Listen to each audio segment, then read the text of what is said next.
Susan Haynes is on the phone. Do you agree with that? I do, Jeremy, yes. So you feel that the lawyers shouldn't be getting stuck in here?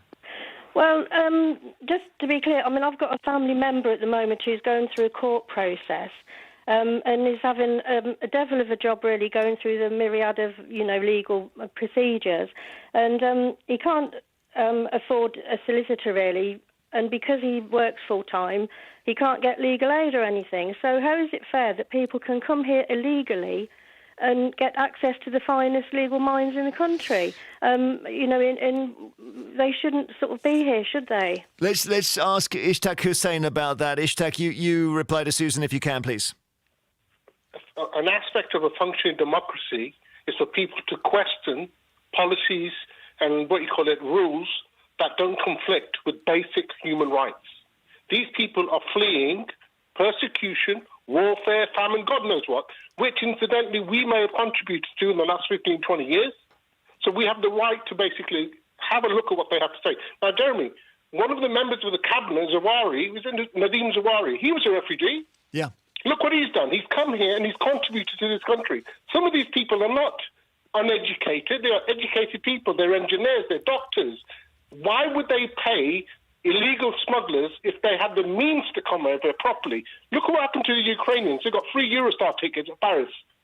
Yeah, right? Susan, My father came here legitimately because there was a way for him to come here. Susan, as an economic refugee. Hang on, Ishtaq. Hang on. Susan, people have commented about the difference between the treatment of Ukrainians and those who've come on the boats. Yeah, well, I mean, I think that England has a pretty good record, really, when it comes to housing asylum seekers and people fleeing conflict. For example, we've taken in a lot of Afghans over recent years. I think there was a plan to bring Chinese over who left Hong Kong. I think we do pretty well. Another lady on there made a comment about the amount of people that France has taken in. I mean, France is about 8 times the size of Britain. It's not a question, just of that, but it's just sustainability. The country just cannot keep taking the level of immigration that we have. That's the bigger point, Ishtaq. If there's 30,000 people come to this country, let's say even 10,000 of them can work and contribute to our society. Doesn't that make a difference? Rather than lumping them to a country in Africa where, incidentally, there's one lawyer. I mean, even I can go and do a better job than the guy that got in Rwanda, for God's sakes.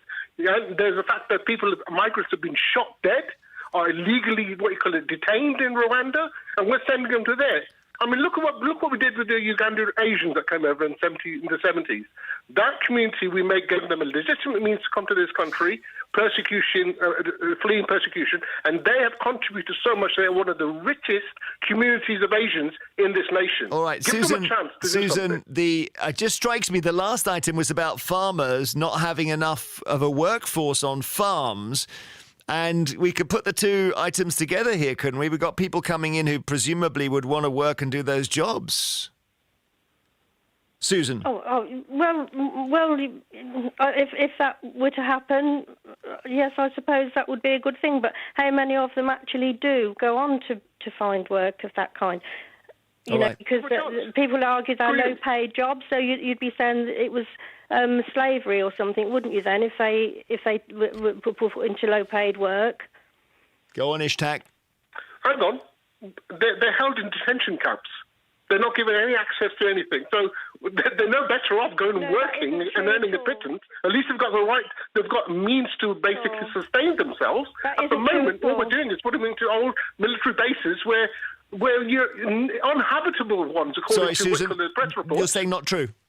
That isn't true at all. I live near Stratford-on-Avon, and we've got a hotel at Walton Hall, and that's packed full of asylum seekers, apparently. That they're being housed in hotels, a lot of them. I don't really... I don't think that they're being treated badly, are they? All right. Thank you both very much, Susan Haynes and Ishtaq Hussain. Ishtaq in Northampton, disagreeing there. There's a lot of debate on this.